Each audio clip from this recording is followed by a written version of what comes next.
Hello বন্ধুরা, আমি রাত্রের জন্য একটা খাবার বানিয়ে নেবো। আমি আজকে রুটি বানাবো না, আমি মাঝে মাঝে এরকম ধরনের খাবার বানাই। যেটা বানাচ্ছিলাম আমি, এটা হচ্ছে বেসন নিয়ে নিয়েছি।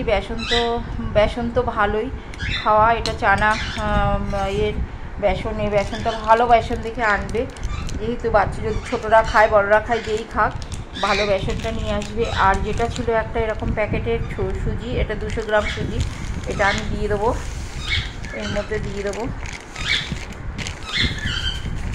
এটা দিয়ে দেবো।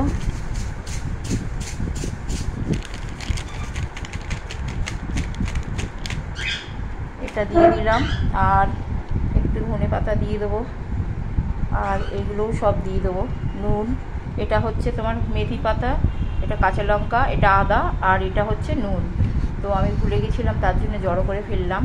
তো এটাও এর মধ্যে মিক্সড করে দেবো। আর তোমরা যদি কাঁচা লঙ্কা না খেতে চাও, একটু জিরেও দিতে পারো, জিরে হাতে ডলে দিয়ে দেবে একটু। তো এটা দিয়ে পুরো এটাকে মেখে করে নেবো। আর এটাকে আমি এখন ভিজিয়ে রাখবো, ঠিক আছে। এক বোল, এই 200 জন্যে একটা বোলে এই জল দিয়ে রাখলাম। তো জলটা আমি আরও পরে দেবো, যদি জলটা কতটা লাগবে আমি তো বুঝতে পারছি না, বেশি পাতলা হবে না।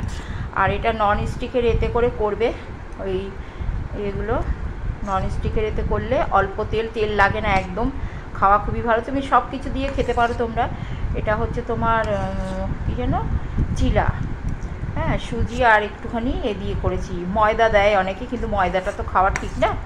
আর আটা দিয়েও খুব একটা সবসময় ভালো, আটা দিয়েও আমি করি, ঠিক আছে, আটা দিয়েও করি।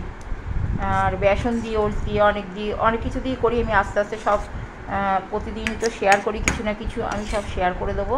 আর দেখো ভিজিয়ে এটা ঘন হয়ে গেছে, ঠিক আছে। জলটা আশা করি লেগে যাবে, এটা ফুলে উঠবে না, এটা ফুলে উঠবে।